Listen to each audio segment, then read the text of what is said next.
আসসালামু আলাইকুম ডিয়ার হবিগঞ্জবাসী, সবাই কেমন আছেন? আমরা আলহামদুলিল্লাহ ভালো আছি। আর হবিগঞ্জে আমাদের টোনাটুনি সংসারে আপনাদের সবাইকে ওয়েলকাম জানাচ্ছি। তো দেখতেই পাচ্ছেন আমাদের কিচেন কিন্তু একদম ফাঁকা, মোটামুটি বলা যায় যে কিছুই নেই। সেজন্যই আমরা আজকে বের হয়ে পড়েছি যে কিচেনের জন্য আমরা টুকিটাকি কিছু আইটেম কিনবো। যদিও আমরা এখানে বেশি দিন থাকবো না, হয়তো এক সপ্তাহ থাকতে পারি। তারপরও এক সপ্তাহ ফুল ফ্যামিলি ৩ বেলা বাইরে খাওয়া এটা একটু কস্টলি হয়ে যায়। সেজন্যই ভাবলাম যে আসলে আমাদের সুবাদে হলেও টুকিটাকি জিনিস আসলে কেনা প্রয়োজন। আয়াতের বাবা এখানে প্রায় ৪ থেকে ৫ মাস হবে মেবি, তো উনি বাইরেই খাচ্ছেন। আগে একটা ভাইয়ার সঙ্গে মানে ওনার এক কলিগের সঙ্গে উনি বাসা শেয়ার করে থাকতেন। তো ওনার ফ্যামিলি চলে আসার পরে আয়াতের বাবা এই বাসায় শিফট করেছেন। তো তারপর থেকে আসলে রান্নার যে আইটেমগুলো সেগুলো কোনো কিছুই উনি কেনেন নিয়ে, বাইরে থেকেই সাধারণত খাবার এনে ওই বাইরে খাবারটাই খান। তো এখানে আয়াতের বাবা প্রায় ২ বছর হলো আছে। তো আমরা প্রথমবার আসলাম, আর এসে মনে হলো যে এবারে আয়াতের বাবাকে একটু সংসারী করে দিয়ে যেতে হবে। তো শুরুতে আমরা আল মদিনায় এসেছি, আর এখান থেকে আয়াতের টুকিটাকি যে জিনিসগুলো শেষ হয়ে গিয়েছিল সেগুলো এখান থেকে নিয়ে নিলাম। আর তারপরে আমাদের মেইন কাজ, আমরা একটা ক্রোকারিজের দোকানে এসেছি এবং এখানে আমাদের রান্নাবান্নার যে আইটেমগুলো প্রয়োজন, মানে আমাদের সংসারের যে জিনিসগুলো প্রয়োজন সেগুলো সবই মোটামুটি এখান থেকে নিব, অনলি চুলাটা ছাড়া, কারণ এনাদের এখানে আসলে চুলা নেই। তো যেহেতু বাসায় আসলে চাল চুলা কিছুই নেই, সেজন্য আমাদের আজকের খাবারটা বাহিরেই খেতে হবে। তো বাহির থেকে আমরা খাবার আনিয়েছি।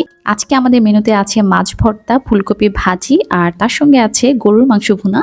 আর এখন একটু আপনাদেরকে দেখিয়ে দেই আমাদের ৭ দিনের টোনাটুনি সংসারে আর আমার বরের ব্যাচেলর টাইপ সংসারের জন্য কি কি কিনলাম। তো শুরুতেই আছে একটা রাইস কুকার কিয়ামের 1.8 লিটার। এখানে কিন্তু ডাবল পট, একটাতে ভাত রান্না করা যাবে, চাইলে একটাতে তরকারিও রান্না করা যাবে। তারপরে আমরা নিয়েছি একটা ফ্রাই প্যান, এটা হচ্ছে টপারে ২৪ সিএম। তো আমরা খেয়ালই করিনি যে এটা ঢাকনার হাতলটা উল্টো দিকে লাগানো ছিল।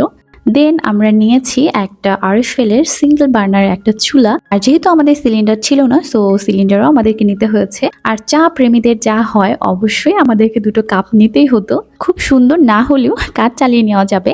তারপরে ঢাকনা সহ একটা কড়াই নিয়েছি ছাঁকনি, একটা খুন্তি, একটা চামচ। আর এই যে ছোট ছোট কয়েকটা পট নিয়েছি আর একটা বড় পট নিয়েছি। ছোট পটগুলো মেনলি নিয়েছি যে এখানে আমার হলুদ, মরিচ, মশলা গুঁড়ো এগুলো আমি রাখতে পারবো, আর বড় পটটাতে আমি লবণ রাখতে পারবো। আর এই যে আয়াতের যেহেতু নুডলস পছন্দ, সেজন্য আমাকে এই ছাঁকনিটা নিতেই হতো। যদিও বাসায় ২টো প্লেট ছিলই, তারপরও আমার মনে হলো যে একটু ম্যাচিং করে প্লেট নিয়ে নিই। সেজন্য আমি ২টো বড় প্লেট, 2টো হাফ প্লেট এবং 2টো পিস নিয়েছি। তো এগুলো দেখা যাবে যে বিভিন্ন পারপাজে আসলে ইউজ করা যাবে, যেহেতু বাসায় তেমন কিছু নেই। যেমন এই কন্টেনারটা, এটাতে আমি চাল রেখেছি। আর এই যে পাতিলটা, এটা আমার ছোট বোন আমাকে দিয়েছে। এটা খুব সুন্দর কাজে লাগবে আমার, এবং আমার সংসার একটা স্মৃতি হয়ে থাকবে। আর এই তো বাসায় আগে থেকেই 2টো গ্লাস ছিল, সেজন্য গ্লাস আর নেওয়া হয়নি, যদিও একটাকে আমি স্পুন হোল্ডার হিসেবে ব্যবহার করছি। আর আগে থেকে চপিং বোর্ড ছিল।